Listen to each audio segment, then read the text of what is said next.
G'day folks, Alex McKellar here again for the feature race of race round 1, season 12 of Ozicars. We're at Knockhill, of course. Qualified 11th for the heat race, managed to gain 5 positions there. So we start the second race from P6 on the third row of the grid. Feature race is double length, 30 minutes. So around 30 laps with a compulsory pit stop in which we will need to take fuel because the tanks are limited, and compulsory tyre change. So typically you have to change two front tyres or 2 tyres, and you typically change front ones because otherwise it's tough to drive with the imbalance between hot and cold tyres in the skips, but it's almost impossible if you change the rears. So people typically change the front. So you can see my teammate Alex John went flag to flag in the first race. And because of the incident between Cameron Dance and Ben Snell, you can see they lost positions. Everyone in that sort of group around them moved up a spot or two. And that's how they start for the feature race. So let's just grab our cockpit view and we'll grab the race view here. Sorry, the timing will sort itself once we kick off. Anyway, let's kick off. Feature race, 30 laps around Knockhill.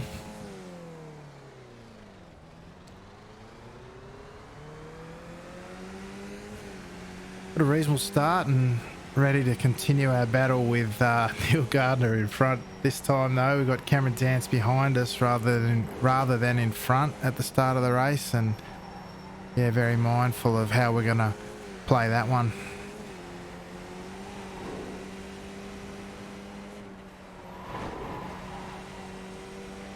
Very sketchy on cold tyres, of course, and everyone's a little bit careful, that one in particular, but because it's such a short track, it's going to be a couple of laps before we start getting too confident, I think, on the cold tyres. Almost outbraked myself there and into the rear of Neil early on, case in point. Just a reminder that if you get a 0x as your no incident points through your race, you get 2 bonus championship points. So that, after doing that in race 1 successfully, I was pretty pleased, and just trying to see if we can do that again, because it's such a tight championship and those 2 points can make a real difference as Neil overshoots the exit of turn 2, allows me to close up a bit through the apex of turn 3.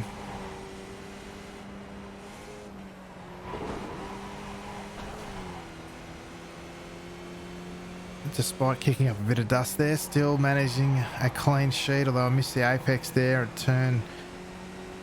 Clark's out the back there, and that's allowed Cameron to pull up on side me. I'm not going to defend that. He's got Ben Snell right on his tail, probably looking to take advantage as well. So Cameron had the run on me, so I left the door open but came back at him on exit, which was always the plan. You can see we got better drive coming from the outside line, which was rather surprising. The outside line seemed to carry better exit speed. Because it's such a short straight though, it's hard to take advantage of that, particularly on the outside of turn 1, so I backed out of it.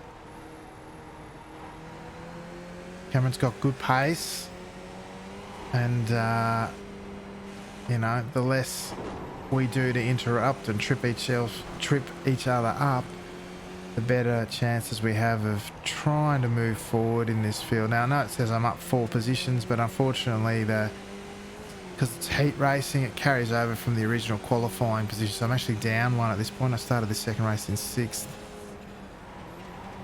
Sort of defended a little bit from Ben Snell behind me. He's in my Discord, but I left the inside open and he took full advantage of it. But again, the outside line, you get the drive. This time I got better draft and it was enough. Ben's in Discord with me on the night and he said the corner was mine, which was helpful.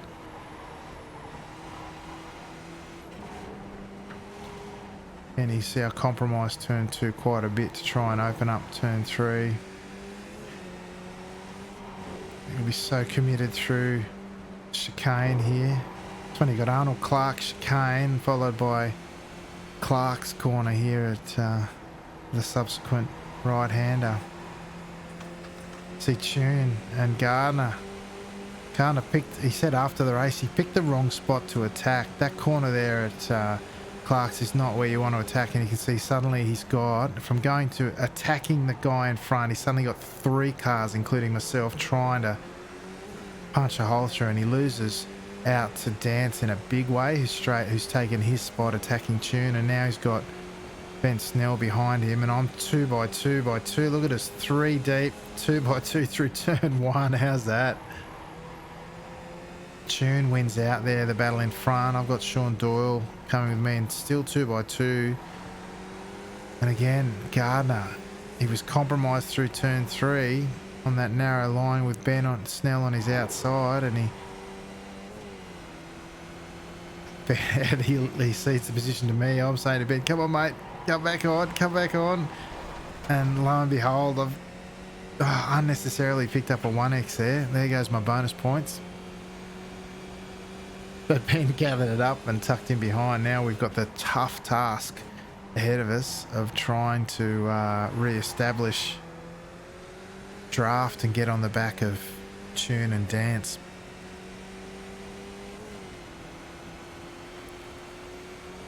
So you can see it was interesting, and like I said, Gardner after the race said he chose the wrong spot to attack. At the corner, Clark's after the chicane, he went to have an attack on Tune, and suddenly he goes from, you know, P5 and attacking P4.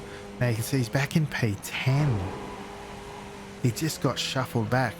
Goes to show the caliber and the tightness of this field, but also how, you know, important strategies and tactics. I wouldn't even call that a big mistake or a big error in judgment. We're all still learning the track and the nuances and how it plays out, but yeah, that was a real lesson, I thought, and I know Neil felt afterwards, judging by what he said, and I certainly learnt from it as well. So we're kind of back where we started. The order's shuffled a little bit. Cameron's moved forward a few spots, so he's passed myself and Tune. And Gardner as well, actually. So he's up, you know, net 3 positions. Whereas I'm stuck where I started. But it's a longer race and there's a pit stop. So much can happen in the pit stops. Heaven knows I've made so many mistakes with pit stops in the past. It's not funny. So I've still got Ben, Snell and Sean Doyle in my draft, and I'm trying to close this gap between Cameron Dance, who's just ahead of Tune, who's yeah, really just sitting in Cameron's draft at the moment. And certainly I'm trying to get back in the draft and get back in touch with these guys.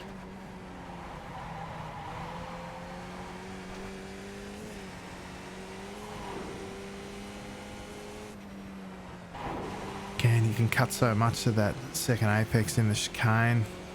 I lowered my spring perch offset to 0 here. I was running 3 and I wasn't having any trouble with bent wings or anything, but stability was a little bit better on 5. Just lift the nose of the car up a little bit. I'm sorry, on 0. With the elevation changes here, it's not surprising. Plus the big curves as well.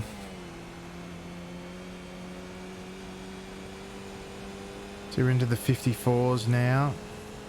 I'll be interested to see what the times look like next week when this opens up for official racing in the official Skippy season, as I miss turn 3 quite badly. Brings Ben right back into play.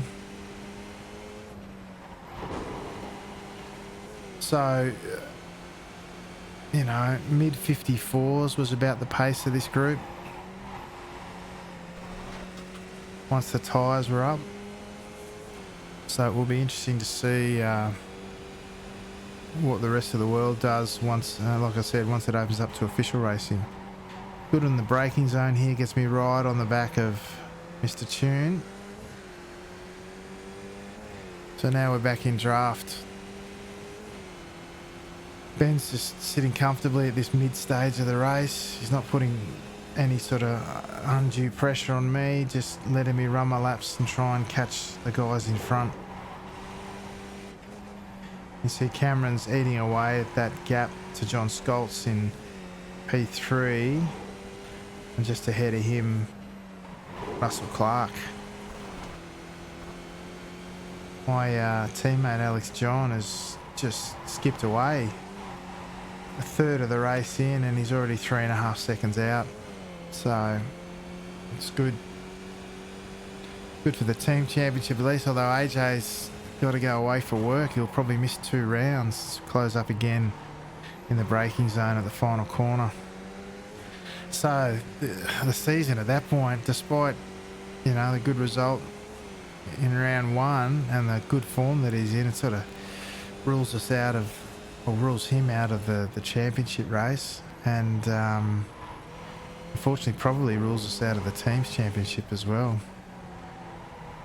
Oh, there was a big incident there. Unfortunately, Russell Clark had an incident with a lap car who had just come out of the pits after taking their compulsory pit stop. And as I said, the imbalance between cold tyres on the front and the warm tyres on the rear, they can bring you unstuck pretty quickly. And unfortunately there, Russell's got caught up with a lap car,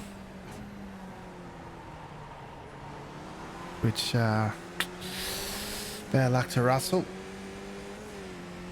And of course bad luck to the driver involved who was lapped as well. Certainly wasn't his intent.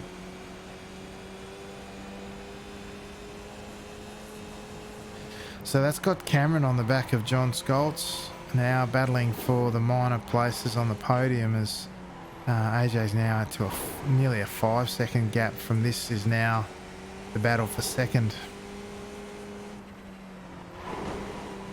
And realistically, the only position I've moved up is that one, with the unfortunate early demise of Russell Clark there on the previous lap.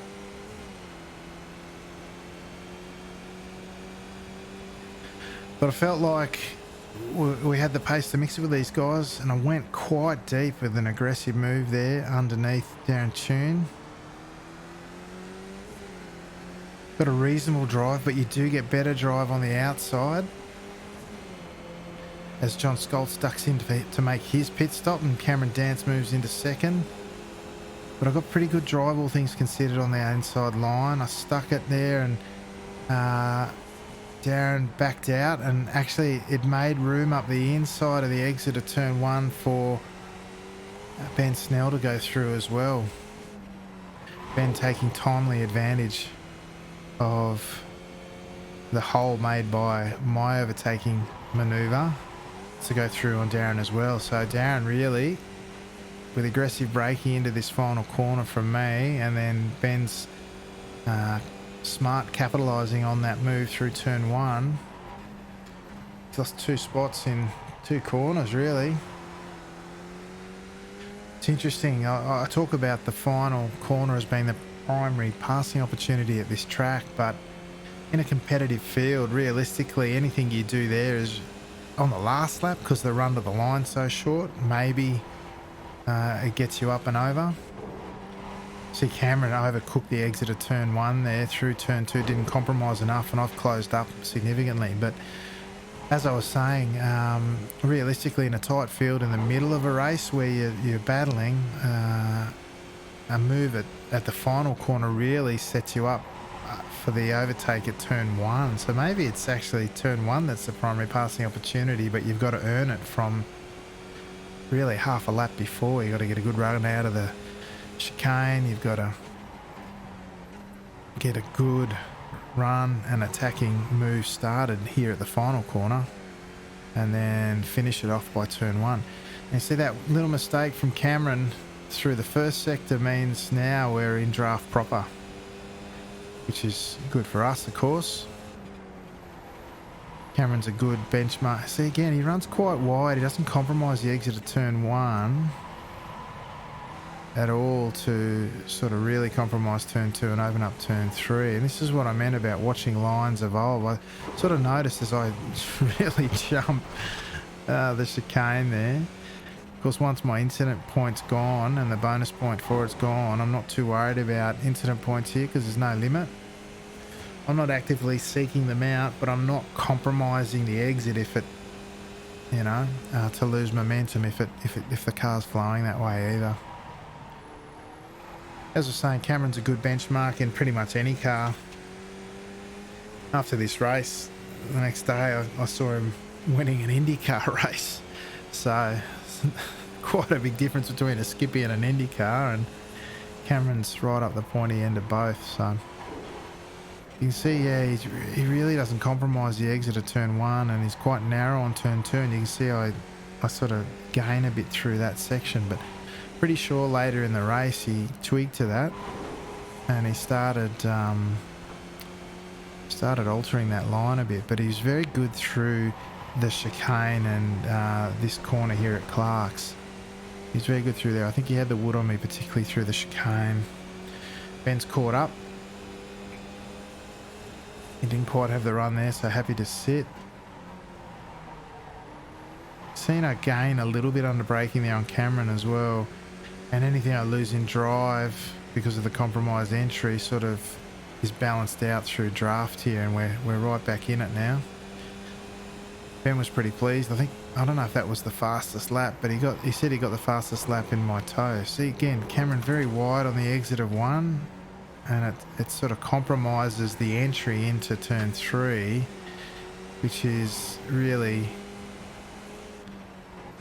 my approach is to compromise 1 and 2 a bit and to focus on the rotation and opening up at turn 3, and it seems to work pretty well. Well, so far anyway, I guess. New track and time will tell. But we gained a 10th in the last lap on Cameron, and now the fight's really about to start in earnest. So we're just over the halfway mark. And this, as I said, is the battle for P2. So it's interesting on a race night at Ozicar, and I qualified poorly in P11, and it's taken me the 15 laps of race 1 and now 17 laps of race 2 to get into a position to, you know, really start having a crack. And the race win's gone. So AJ's, as I said, he's 5.5 seconds out in front. As we start coming up to lap traffic, we can't take much more of that curb if you tried. But that's not a 1x over the apex. It was a 1x on exit because I didn't land the thing very well. Yeah, you can see how it took 2 races. After my qualifying effort, I didn't hold any aspiration, certainly, of winning race 1 or, in fact, race 2. It was really a recovery drive from that moment I put it in the wall in quali. Not a great lap from me that time round. We dropped a bit of time on Cameron, probably 2 tenths. Most of that was through the chicane last time around. But you see I close up there, 10.5 through that first sector, just because that line through 2 and 3 predominantly. Interesting. And Cameron gets a 10th back through the chicane. He got almost all of it back through the chicane. Very interesting to see the different approaches to the different sectors of the strengths and weaknesses there of the 2 drivers. Or the 2, yep. Ben now has a look. He sat patiently. You can see I lifted early. He had the run. I'd had an untidy couple of laps. Now notice we've started coming up on lap cars, and we've lapped all the way to P10 of those people who have pitted early. Now, not strange to go down a lap in a race like this when you pit early. But the way things are at the moment with Ozicar and the way things work, the fuel limits, the tank's limited to 7.9. You can never fit more than 7.9 in it. You've got to take 2 tyres at a compulsory pit stop. And the way the tyres are, it sort of turned out the last season or two that the overcut has been very powerful. So you'll find a lot of the front runners, if they can avoid it, if they can manage it, will pit late as Ben makes the move up the inside of Cameron Dance. Good strong move from Ben there. He got clear of Cameron. And Cameron ducks into the pits. This point I'm on the radio to Ben. Come on, mate. This is where we do it. I was just talking about the overcut. We've got a couple of laps of fuel left with hot tyres. This is where we can... Oh my goodness. Gets really scared by a car that's returning perpendicular to the track. Thankfully he pulled up. But it did compromise our speed a little bit on this lap. But yeah, we were head down, bum up here, trying to get a couple of laps in to see if we couldn't consolidate Ben's overtake on Cameron, because he'll be, you know, almost a second a lap slower out of the pits because of the difference in tyres.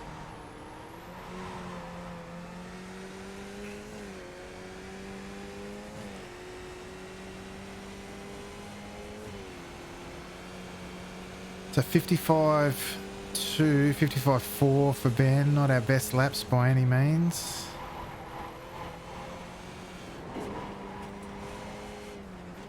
See, I didn't get my line quite right through there that time. Too much slide through turn 3. Not good drive out. Ben had a poor run there through, and I had to let it lift and let him back on. Poor run through the chicane, unfortunately.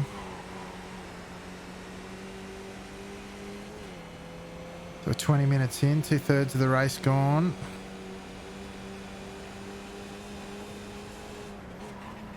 See Brody Cook in front of us, he's already pitted.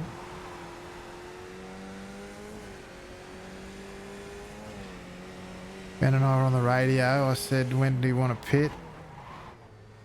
And he suggested we go in different laps so we don't trip over each other.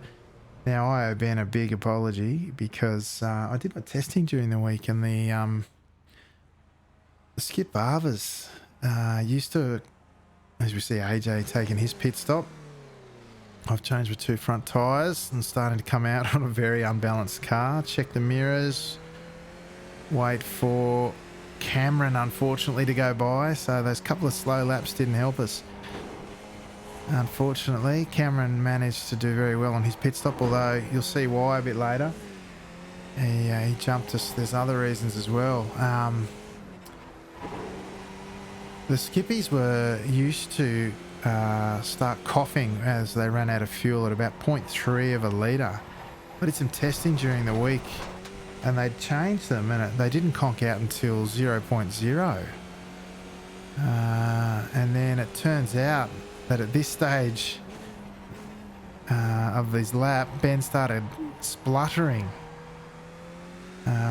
based on my advice that at 0.0 you could make it. I think iRacing must have patched it in the night before, the patch that came out the night before. Now fortunately it didn't cost Ben too much. You can see he's just come out behind us, although it was 2 seconds, so he was in front of us, so it probably cost him 2 seconds. Depending on how his pit stop went. Although Ben's typically very aggressive on pit entry, and he makes up a lot of time. So he wasn't able to because he was spluttering, so it probably cost him more than that. You see I'm really struggling to hang on to Cameron. I'm struggling to hang on to the track at the moment as I'm not trying to overdrive it. I'm just trying to get through this period where the car's so imbalanced.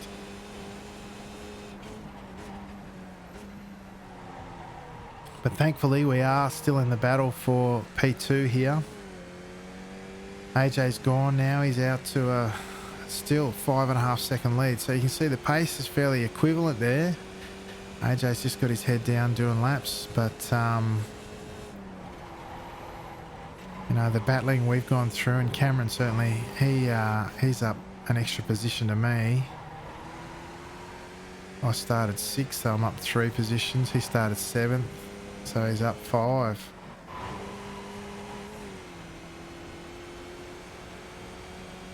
I That battling to get there has cost us about 5 seconds to AJ out in front. Strong performance from AJ. He seems to favour these smaller UK and I and Scottish tracks, as it turns out. They're a bit quirky, and he seems to have really good performances. He won both races at Alton Park when we were there last time for this series.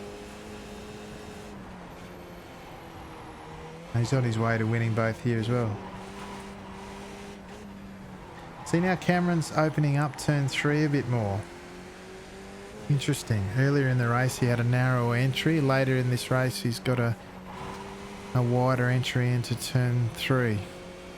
Again, I feel like it's an evolution of how we approach this track as we all learn its nuances. So again, we had a lap car giving us way. Thank you, Simon. The Snell in P17 up the road is not Ben Snell. He didn't lose that much time. Ben had a subsequent moment and he's let John Scholz through into P4. Well, back into P4 and has Darren Tune. So there's a three-way battle there going on for fourth as the battle here for second and third continues between myself and Cameron. You can see he's making more of an effort to get to the outside there to open up turn 3. Very interesting.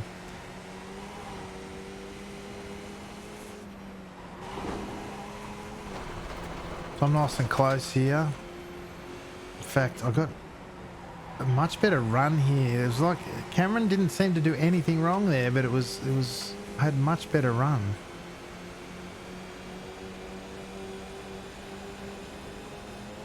You can see he lifted there dramatically to let me through, which was very unusual. The lap before I'd almost hit him up the rear. I thought oh, did he brake check me there or what's going on? But at this point in the race where he lifted so heavily and let me through, like seeded the corner, I thought it was very unusual. You see there he's lifting early in the corner. I thought, he's short fueled,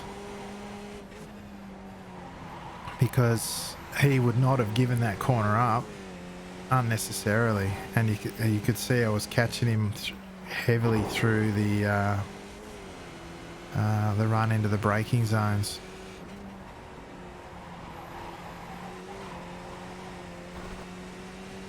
John Snell lets us through there. Thank you, sir.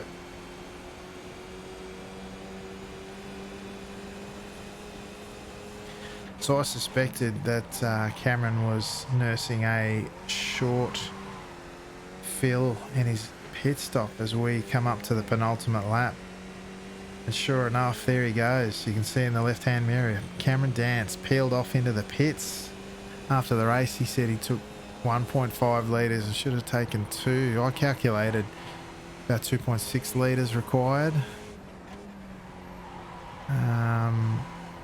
And because there's not a great deal of difference between putting on 2 front tyres and doing the 3.4 litres of a tank, or 3.9 or whatever it is, I just let it run on the night.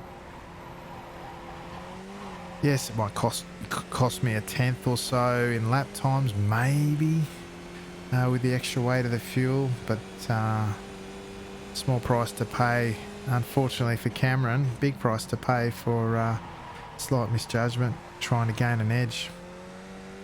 That put us 1-2 in the race. AJ up front, me 5 seconds behind. And the teammates looking to run 1-2 in the opening round of the in the feature race of the opening round of season 12 of Ozicar. So, and we've put a bit of a gap now between Ben Snell, who's having a ding-dong battle with his teammate John Scholz, and Darren Tune for the final step on the podium.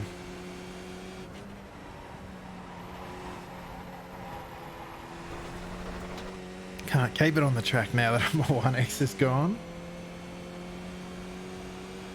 See AJ up in the distance, taking the final corner.